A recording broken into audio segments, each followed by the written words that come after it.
Welcome, everyone, and thanks for joining us. I'm Carolyn Jacobs here at GBH Education. This is the final in a series of 6 webinars organized around a collection of science digital resources which are available on PBS LearningMedia. The collection is entitled Bringing the Universe to America's Classrooms, and you'll be hearing more about the resources shortly. Links to all of the webinars in this series are on a slide a bit later in the presentation, and all of our recorded webinars are available on the GBH Education YouTube channel.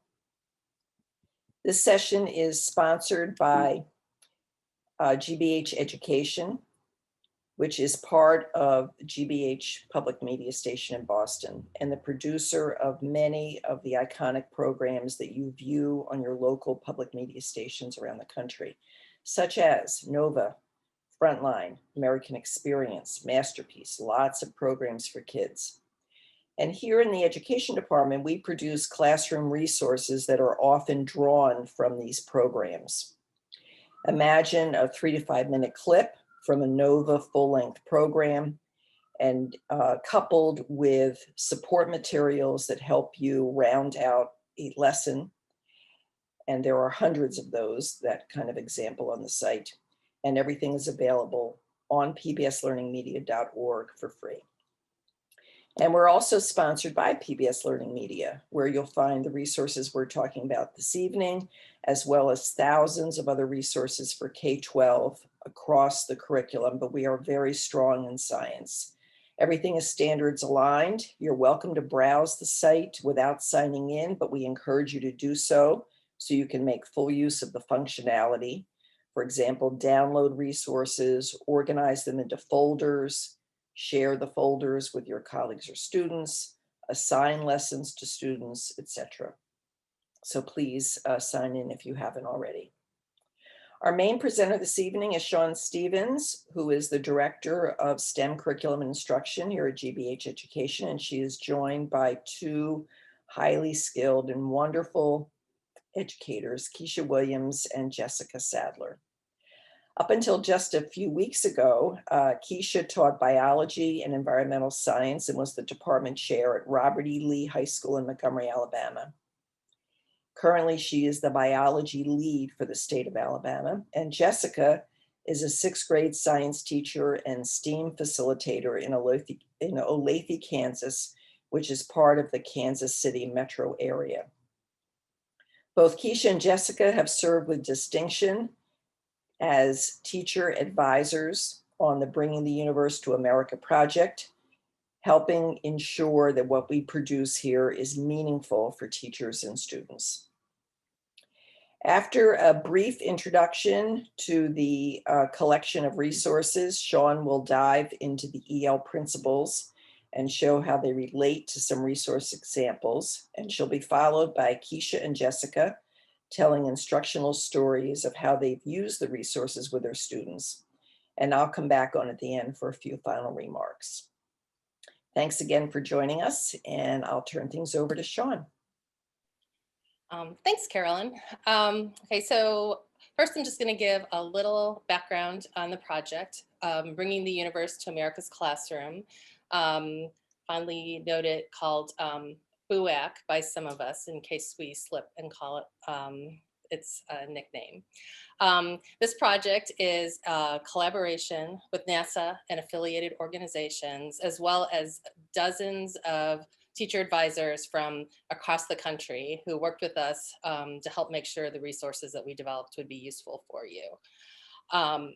These resources are meant to help K-12 students meet important learning goals related to Earth, space, and physical science. If you actually go to the collection, you won't find a full curriculum or unit, but supplementary resources. And these were designed to be flexible and adaptable so they could be used in multiple ways and fit into multiple curricula. Next slide, please. So our goal in developing these resources was to change from the standard explanatory mode where there's an expert telling students something about a phenomenon, and instead giving students the opportunity to actually engage with the phenomena, make their own observations, look for evidence to support claims, use models to explain and make predictions about phenomena. Please advance. So really our goal was to provide opportunities for students to figure stuff out, not tell them stuff about phenomena. So this is really consistent with NGSS. Next slide, please. So although these resources are supplementary, they still come with a lot of supports. The project needed to be 508 compliant, so there are a lot of accessibility features. The handouts and interactive lessons are screen reader compatible. All images have descriptions, all videos have closed captioning. We're in the process of translating all of the student-facing resources into Spanish, and so that'll be both the handouts and the media whenever possible. If you see that little gold badge up in the left, thanks Carolyn, that says also NES, that's an indicator that it's available in Spanish. And that's not just in this collection, but throughout all of PBS LearningMedia. There are support materials to help you integrate these resources into your classroom. So there's background about the content as well as the media to make sure you're comfortable with the resource, and some potential discussion questions and ideas about how to integrate it with your curriculum. For the students, there are often handouts. And for the K2 grade band, most of the resources also come with activities that are associated with them. One thing about these resources that teachers always ask is, yes, they are assignable. You can assign them to directly to your students through PBS LearningMedia, but also Google Classroom, Schoology, Canvas, Nearpod. Angelica will put the link in. And you can go to our help site and see whether the software you use is compatible. Next slide, please. So now we'll dig more into the supports for English learners. We've been really lucky to have worked with some great advisors, world-class advisors as far as supporting English learning in science. And throughout the project, we worked with them to develop strategies that informed all of our materials and that would be beneficial not just to EL students, but all students. In particular, we focused on making learning active for students with plenty of opportunity to talk and make sense of both the science phenomena and the media.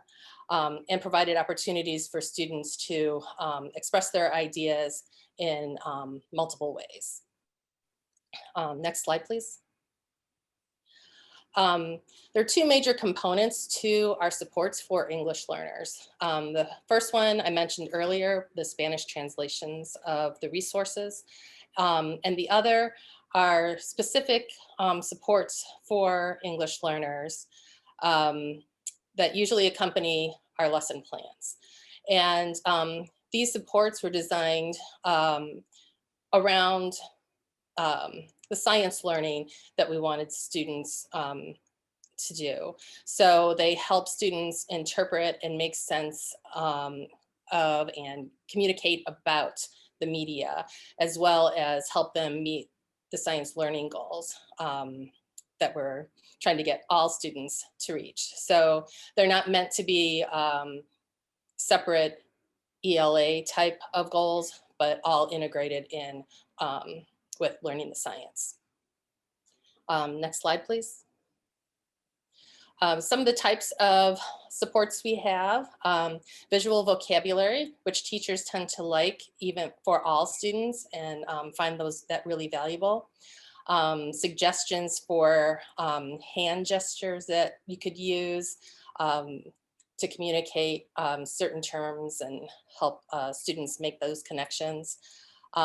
For any student, English learner or not, that needs a little extra support, we have versions of handouts with sentence starters or sentence frames and word banks that give students just that little bit of help if they need it in order to communicate their ideas. There are also just some general supports that are useful when working with English learners. The videos in particular, as I said, all our videos are captioned. And so once they're translated, they have the choice of English or Spanish, and you can toggle them on or off. But maybe most importantly, people often miss that you can adjust the speed of the video. And by slowing it down just a little bit, and finding that sweet spot where it's a little slower but not distorted, can really help give your brain just that little instant more to be making sense of what's going on. And this could be useful for all students, but particularly English learners. I know I do it because sometimes things just go too fast and I have to slow it down so I can figure out what's going on, and I find it really helpful. Next slide, please. So I'm not an expert in supporting English learners in learning science, but I'm really excited about it. And when I took this workshop and learned about these design principles for engaging multilingual learners in three-dimensional science. I found it a really useful workshop that really made me reflect and think about our approaches to supporting English learners in a new way, and kind of think about what we do well and how we could improve. So I was really excited about it, and so I wanted to share, and so I volunteered to do this. So I hope that as we talk about this, that you have a similar type of experience. So this report was a joint effort between NSTA and WIDA, which is a group of states that's dedicated, that's works together as a consortium, and is dedicated to advancing the academic development and academic achievement of youth and children who are culturally and linguistically diverse.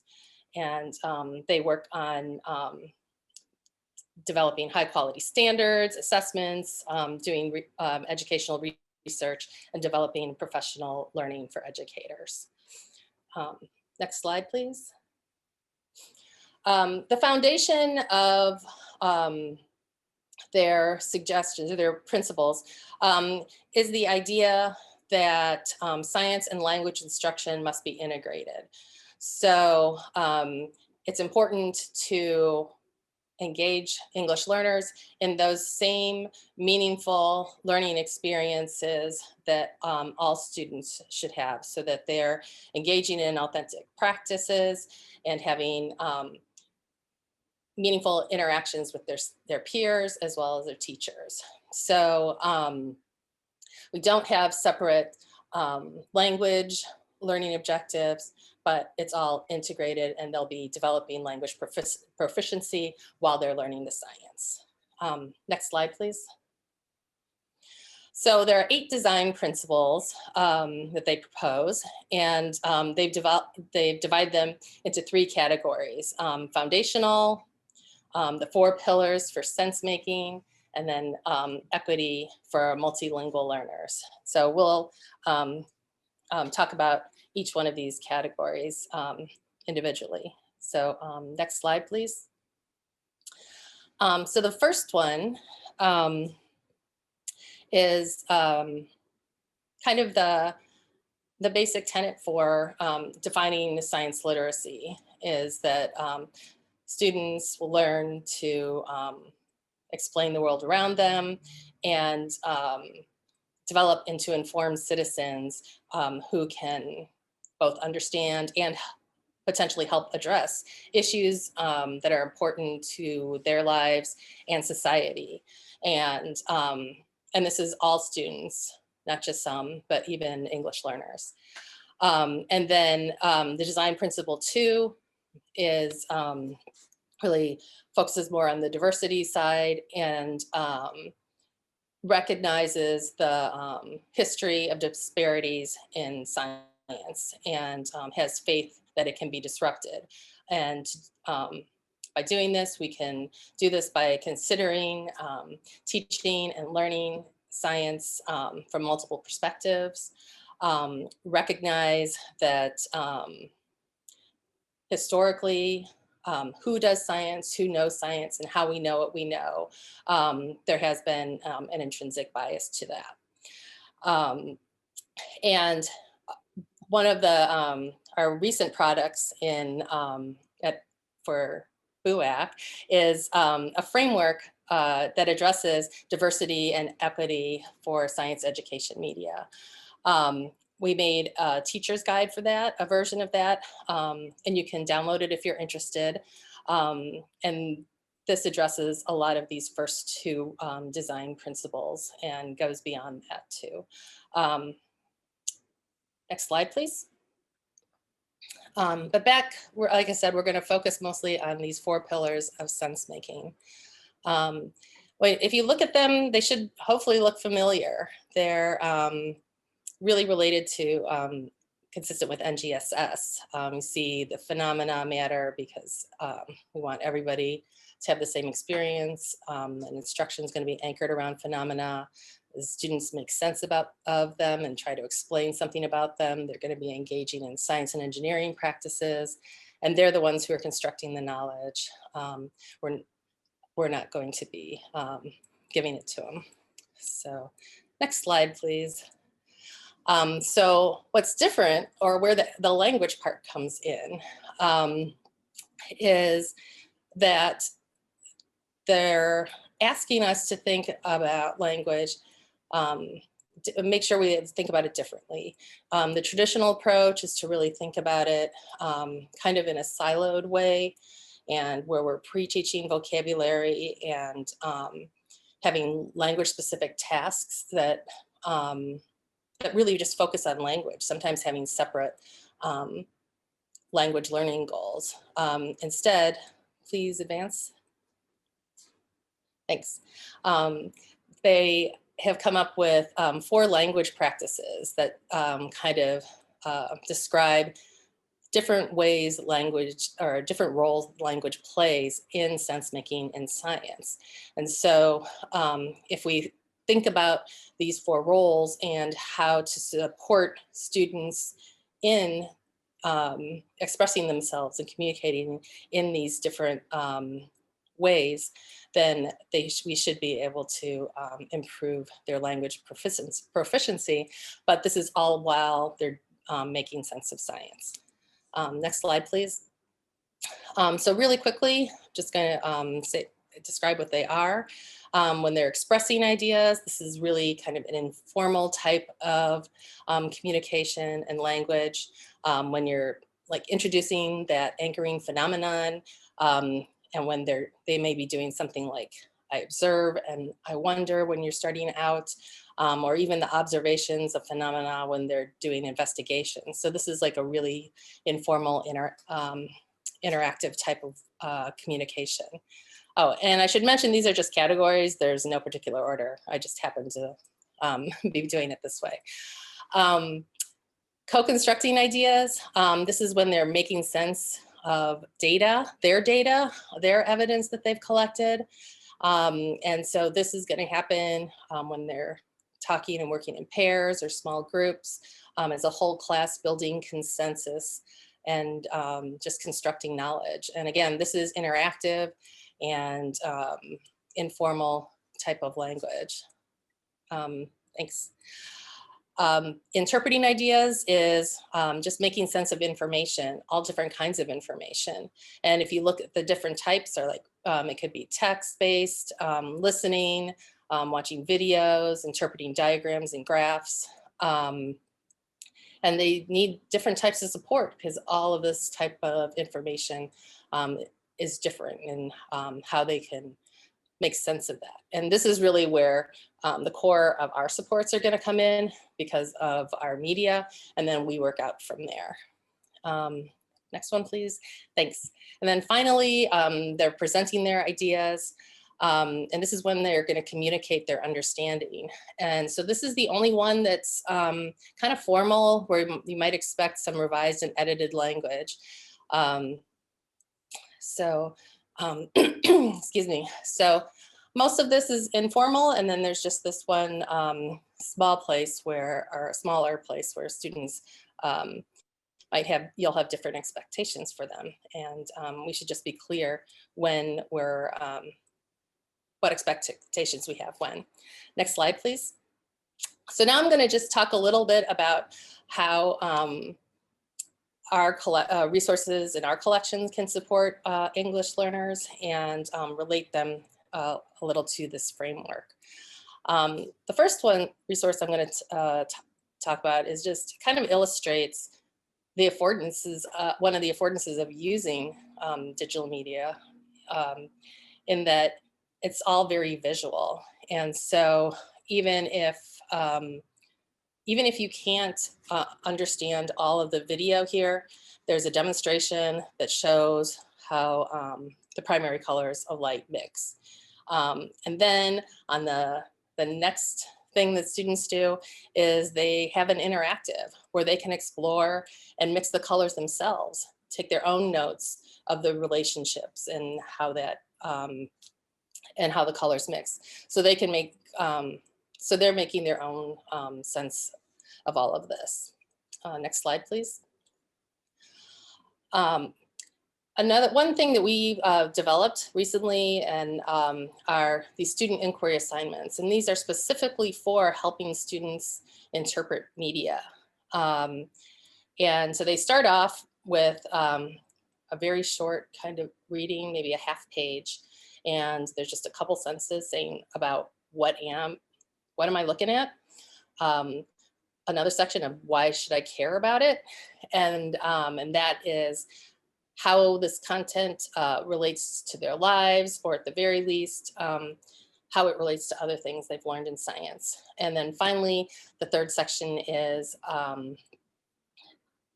anything they need to know to help them interpret the visualization. And so it could be where the data came from, it could be more detail about the key, anything we can to support them. Next slide, please. And then here we have it, an English Spanish version, and they're right next to each other so students can make connections between the language.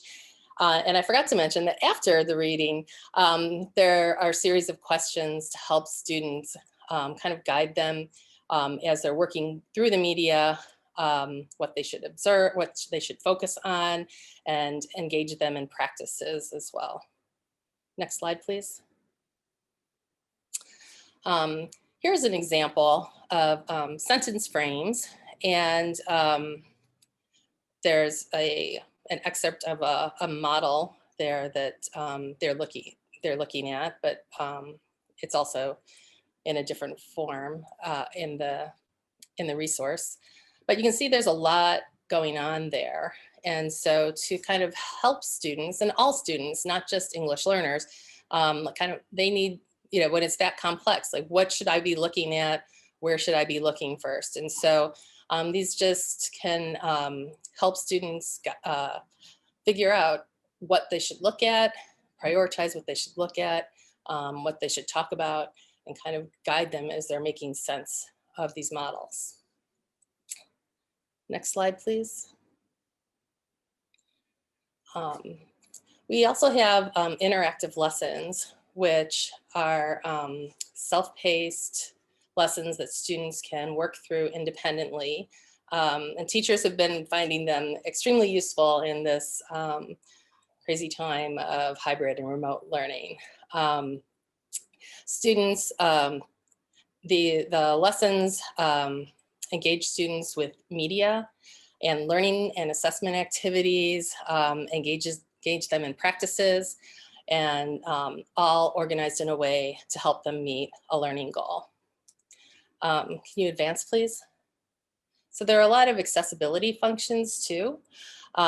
Students can toggle between English and Spanish, and they can go back and forth as much as they want. They don't just have to choose once. Can you advance, please? All these highlighted words, the students can click on them, and then a definition pops up. The definition can have text or images and or videos. Can you advance, please? Then all of these highlighted words are found in a glossary. So if they're a couple pages down and they forget what the word was, they can go there and all of them are listed. And this is also available in English and Spanish. Can you advance one more, please? And then finally, the text is available, or text to speech is available in both English and Spanish. And as the text is read, the text is highlighted so students can follow along and build proficiency that way as well. Next slide, please. So within these interactive lessons, some of the activities that they can do, that allows them to communicate their ideas and make sense of the phenomena using limited text. So on the left, they're looking at this diagram and they have to circle where will high density liquid sink. And on the right, based on a set of data they're given, they have to develop a model that explains that data. And so all of this requires limited writing on students' parts. Next slide, please. Also in the interactive lessons, there are opportunities for students to make models. In this case, they're making a model of a rain shadow. There are built-in functionality to make arrows and then all of those stamps. And so they can use them. It makes it a lot easier for you too, because then you don't have to interpret their drawings. And then they can annotate what's going on, which is a much less formal, less text kind of required to communicate their ideas. Next slide, please. So now I'd like to, I'll introduce you in a moment to our, another teacher advisor of ours, Paula. She's a 7th grade teacher from an urban environment, and about 30 or 60% of her EL students, her students are ELs, and but level 3 or level 4. Would you play the thing, please? Oops. No, not this one, the other thing.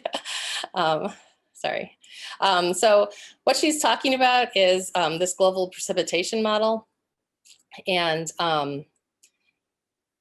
it's just it's a compilation of 12, I believe, NASA satellites data to give, it's the first time we had like real-time global data. And she's going to be talking about how she prepared for her students to work this time. The first time, this is early in the school year.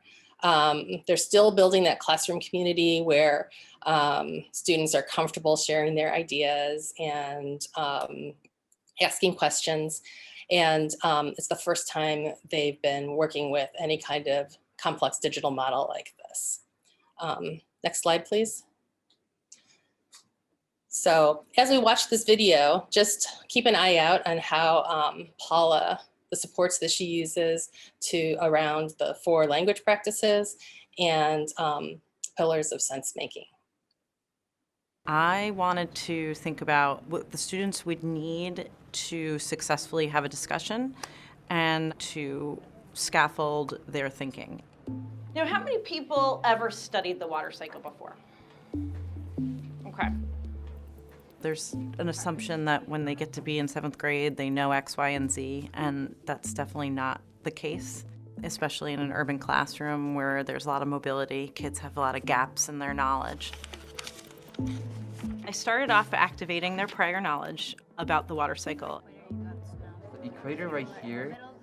I also did fear that they would not be able to discuss what they were seeing with each other. This is here to give you vocabulary to use to describe your thinking. Which was why I brought in the map. On your table, those maps are called the Mercator projection. I made up the scaffolding worksheet, large print and blocked so they could see how things would progress. I have students with different learning needs, and any student can benefit from blocking or chunking. I wanted them to go back and forth between writing their own observations and then discussing them. They're a little, because you can see a little bit of blue. Hopefully saying, oh yeah, I didn't see that. Today is the beginning of the journey where I want you to ask the questions in order for us to answer this big one. The essential question, why is precipitation different in different parts of the world? Not something that's going to lead right into climate change and how things are changing. The worksheet that I did gives them something to look back on, and plus it gives me a chance to formatively assess. I also got some sentence starters for how to have a discussion. It was the first time they had seen it, so I wanted to make sure that it was out on the desk and also laminated so that I could use it again and it would come back. Using digital media resources, part of it is becoming comfortable with the routines. You have to think about transitions, how to use the devices, how to take care of them. I had 2 kids to 1 device. They had to share and take turns. If you have every kid on 1 device, you tend to lose the chance for conversation. See, look at that. Yeah, see, look at this point here. It's raining on the land. They're getting more rainfall. I guess the advice I would give to teachers when using media like this, leave space for your students to surprise you. Yeah, do you see how it stops? I had a student who noticed that the Andes have a rain shadow. Very good. So And that he watched and saw the pattern, and it's something that I forgot about it, and I didn't even notice it. So we can use that as a springboard later, because that'll come directly from them. I'm trying to help them say to themselves, I have knowledge, I have the power of observation, I can write, or I can see things that other people may not see. And so I guess doing something different and trusting them, it definitely pays off, even though it can be scary.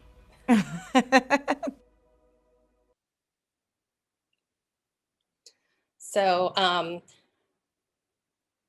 you can see that Paula was really thoughtful about how she's preparing students to engage with this complex model, and how she's supporting them in communicating and with the goals to really get at that 6th design principle of giving students agency and letting them speak with authority. Can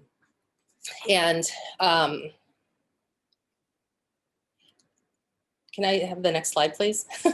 And so like one of the things that she was really focusing on is these discourse and how to support that in the classroom. And I know when I worked with pre-service teachers, that was something that they really were concerned about too, about how do you help students construct understanding without giving them the answer and things like that. And so this here, you can see, you can go to that website at the bottom and give suggestions. I'm not necessarily endorsing this, but just the idea of having a set of strategies that you use in the classroom, and then having students have their own set that complements that, so that they know what to expect and kind of know, have an idea of how they should respond in these different situations. And this is especially important for English learners, so they can feel more comfortable expressing themselves and feel more confident. Okay, can you advance, please? And so there are actually some very specific help aids for students that have these little sentence starters for different points in the rounds of instruction. I believe Paula, the ones that she got they were from STEM Teaching Tools, which is also has a wealth of information on NGSS type instruction and discourse. The other reason that kind of having these really defined expectations for English learners is that culturally, they may not feel comfortable as kids questioning adults or even arguing with peers. So really laying out the expectations and what is expected of them can really help them feel more comfortable and understand what you want them to do in order to succeed. So next slide, please. Okay, so I am off and handing this off to Keisha, who is going to dig into some weather and climate resources and tell us how she supports her English learners. Okay, thank you, Sean. Hello, everyone. So I too, when I was teaching, I was at an urban school. And so our population of EL students was steadily increasing among our high minority students. So I wanted to make sure that I was able to expose my students to different things that would affect them, such as climate change, global warming issues, where they need to be of concern as a citizen, not to make them a renowned scientist, but to make them an informed citizen. So can you please advance? So one of the activities that I want to talk about is the Media Gallery Perpetual Ocean. I use this activity for 2 academic years, and one year the Spanish option was not available. And I use the Spanish option as the measurable outcome to increase in a more positive manner. And so with the option of Spanish, EL students exhibited better understanding of the information presented in the video. And so EL students also displayed a higher level of student discourse with the option for viewing in Spanish, just as Sean described. We know one thing for our EL learners is that we want them to have that discourse, not just always writing, but being able to effectively communicate. And so I have an arrow shown here to show how simple and easy it is for you to go to the Spanish option. And then if you don't have great internet service, what I love about PBS LearningMedia is that you're able to download the videos, and that download option is right there. It downloads with no problem, and you see I favorite that one, and you just come back to it. We're now going to show a short clip at the Perpetual Ocean. Now this video does not have sound, but if you look into the right-hand corner, this is the Spanish version, you will see that the months of the year are changing in Spanish. And so that makes this easier for the students to focus on. They're not like trying to figure out what month is this, what does this say? And so this is providing them with the opportunity to focus more on what is going on in the video at this time. We know that math is a universal language. I was having that conversation with our EL facilitator, but science is not always. And so it's important to make sure, even though math and science go hand in hand with STEM, it's important for them to understand, as you see, they see the rotation, they're seeing the different currents and the movements, and they're seeing that year. So like, hey, even if they haven't been outside of a particular area of the world, the country, they're seeing that, hey, there is something going on. So then I can take this video and we can go further to understand what is happening. Why do we see stronger currents in certain areas than others? And so this is the great opportunity for the students to lead into the conversation. I use this as an engagement activity. I think we can stop the video here. And so using this as an engagement activity, it was the opening part of this, lesson that we were going into, getting them to understand about Earth's climate. Climate is more than just saying it's so many degrees outside or whatever. So they're understanding now how currents and all that affects. And so here, the discussion questions, and if you're like, hey, I don't have time to come up with discussion questions, PBS Media Learning and GBH have done this for you. And so these are for the questions that are already designed. And what I did is just took the response from just looking at the first bullet. As you see, this was from an EL student. I see circles moving with the water. I don't see no patterns. You know, we know that some of the grammar may not be the best.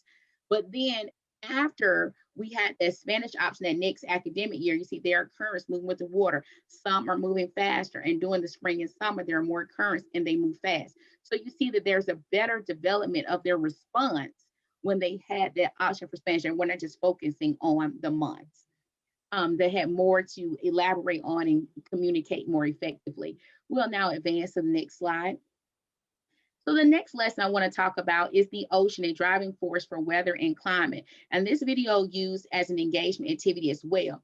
Stimulation of thinking questions about the ocean's role in weather and climate and viewing different perspectives of the ocean's role in the Earth system. The arrows that I have pointed here show, and I think somebody had asked in the chat box earlier, is there a closed caption? There is closed caption in Spanish, and that simple option is right there. Next to that is the little 1x where you can change the speed of the video, which Sean had described earlier. So in case you're like, hey, I need to slow it down, even for yourself, whether it's a English language or not, you know, you're able to slow that down. Then you also see the options for downloading as well, English and Spanish. And so here we were able to use this. And when I asked some of my Spanish speaking students, how was the narrator? They said he spoke well. It was easy for them to understand, and they were able to do this, especially with virtual learning. This was easy to upload and go straight into Schoology, which was our learning platform, as well as Google Classroom.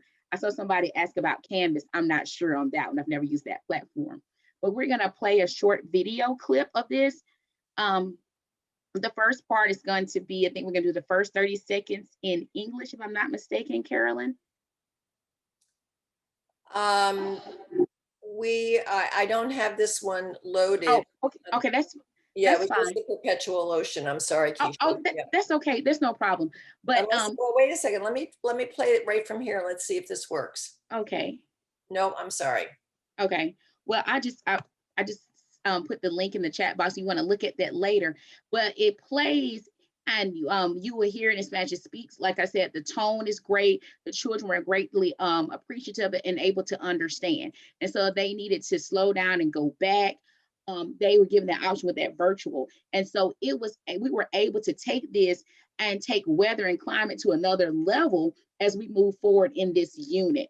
And the conversations that evolved from my students were, you know, pretty amazing. I was proud to see where they had gone from where they had been previously. So I think this kind of wraps up where I wanted to stop. I did have a question, like, what are some of your greatest challenges? I think it should be in the chat box about teaching Spanish, excuse me, not Spanish, teaching science with EL students. And if you just want to reply in the chat box, that'd be great. And now after I do that, we're going to pass it on over to Jessica. Jessica, it's all yours. Cool. Thank you, Keisha. Hello, I am Jessica Sowler, and again, I teach middle school science in Olathe, Kansas, and also facilitate a girls' STEAM group. The majority of my students at my school, we have a very, very large EL student population. My middle school actually houses an EL department within it that offer additional classes and integrated supports. Me as the science teacher, I have many, many students that I am one of their main like general education experiences. Other classes, depending on how fluent they might be in English, might be housed in much smaller class sizes, taught by somebody who speaks their native language, so on and so forth. So I am definitely their first exposure on a lot of things and specifically science. So the resource, can you advance please? Yes, the resource that I'm going to talk about, we cover earth science and space science heavily in my district. And so I picked the one, the lesson's called Why Isn't There an Eclipse every month. It is one of the interactive lessons, and something I really wanted to feature that's really nice about these PBS and the Bringing You the Universe to America's Classroom lessons is that the slide amount that students are being asked to complete isn't incredibly exhausting. This particular lesson had 9 slides. I chose to break it up over a couple days. One of the slides and one of the activities that they complete, it required a few more minutes than others might. And so I chose to break it up over 2 days, but it was extremely helpful that it can share straight to Google Classroom, as you can see in the feature down at the bottom, or you can assign or share to things like Schoology or Canvas or some of those other places. It's very easy. It has the English and Spanish toggle up at the front for the lesson for students to click, and it flips over for them in a matter of not very long. It's extremely, extremely, extremely quick. Can you advance, please? Thank you. A thing that I really appreciated and like to highlight about the lessons are the speech feature, the read aloud feature. It has a visual icon, which is really important for majority of not all students. It also does highlighting word by word as it is reading to the students, and it has a really, really nice voice to it. Some of the resources that we use, the voice is honestly so off-putting that kids will choose to struggle through reading it versus having it read to them because it's snoozeville. And this one is really, really nice. It's enjoyable. It sounds very human, and it's extremely, extremely easy for students to use. All of the passages have the link that's right there with them. So it's also not a large amount of listening at one point. They can play it, listen to it. It has the paragraph chunked. If they want to listen to it again, go through it again. It's not all this one big long speech where they have to try to go back and figure out where they missed something. And I think that's really important too.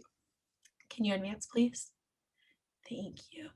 This video doesn't have any sound to it, but this was part of the lesson that we used. I have it, you can go ahead and play it. Yeah, I have it pinned on Kansas City because that is extremely close to the school that I teach in.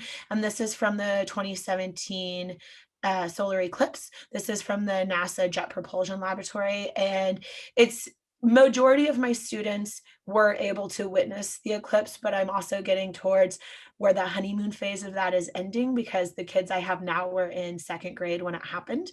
I also have several students that were not living in the United States and definitely not Kansas City during that time. So they were not able to experience the almost totality that we were. And that does make a difference for a lot of them. This was extremely, extremely helpful. This was the part that required that I gave them a little bit of extra time. So students would go into the jet propulsion simulator. They would pin to different locations that were being asked for the questions. They would watch, record their observations, go back, type in that next box, flip back to the simulation. It was a very nice, not extremely cumbersome flip back and forth, which I think is extremely important. And something else that I adore about the interactive lessons as well. I teach a remote hour as well as in person. And for my remote hour, it can be a little bit difficult sometimes to keep up with them. They're all wonderful children, but sometimes the truth is not in them. And so you'll ask them, hey, how's it going? Are you doing okay? And they'll be like, yeah, I'm doing so great. It's working awesome. Do you have any questions? They're like, no. They say, awesome. Well, I have a question. How come you haven't started yet? And they're like, ugh. And so you can actually go in and see when kids have looked at the lesson, signed into their account. You can see when they have actually started it, and you can monitor their progress and results as they are going through it, which is extremely, extremely helpful if you're doing any of the remote or distance learning teaching right now. I found that incredibly helpful. Can you advance, please? Thank you. And then I wanted to highlight this piece as well. So the lessons also have an EL supports link to them, if you will. And in that area, so you'll see in the section up where it says take notes, it also has that helpful picture icon so the students realize that the question can still be read to them. And once that's done, then they would have the option to type in that box. I really like the sentence frames from the EL supports that are a part of the lessons. It pairs really nicely. The book that I like using a lot, it's called Teaching Science to English language learners. It's by Stephen Fleenor, and I just sent that out in the chat.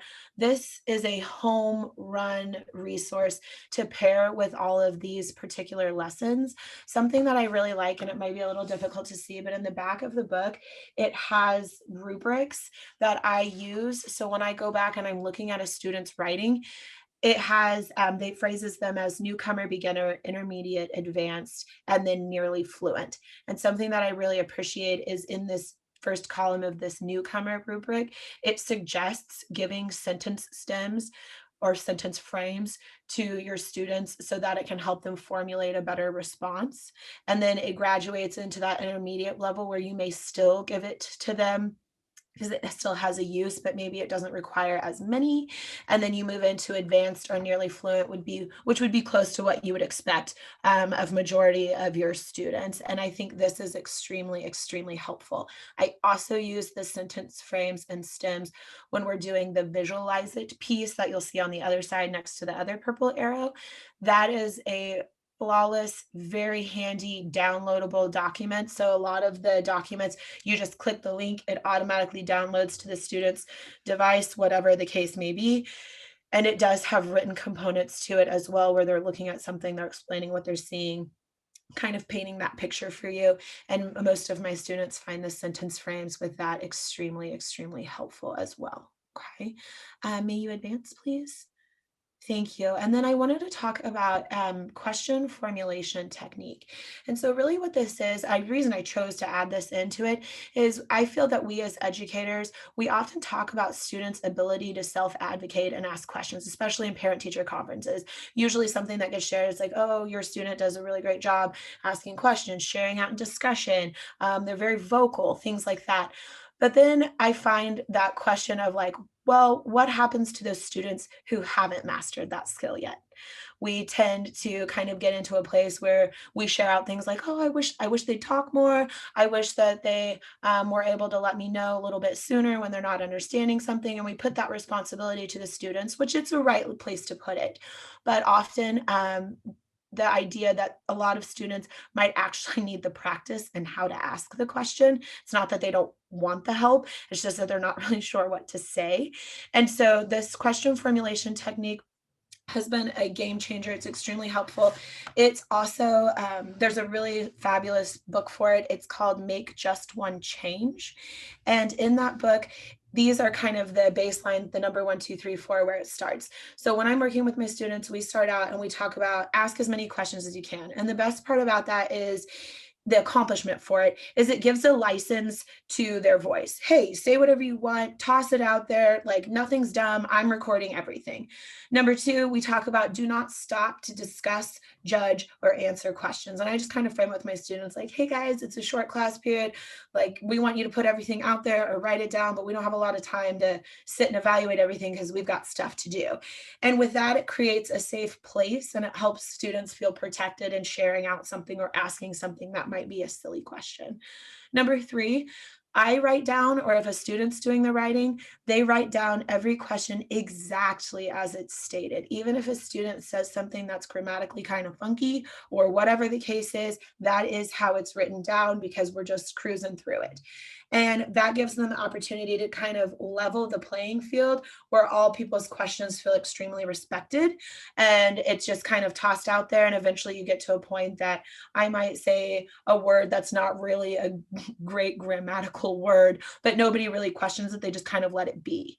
And then number 4, it says that you would work on changing any statement into a question. And this kind of insists on the discipline of phrasing and asking and thinking about questions and really like the intent and how you put the effort into, okay, I'm not just saying like, I don't know, I'm not having a question given to me. I actually have to think of what is a good question. A lot of my students in particular, no matter if they're ill or not, struggle with the idea of how to ask a question because if it's not in that first hit of Google, they're like, oh, well, I just can't find it. Oh, well, I just don't know what to say.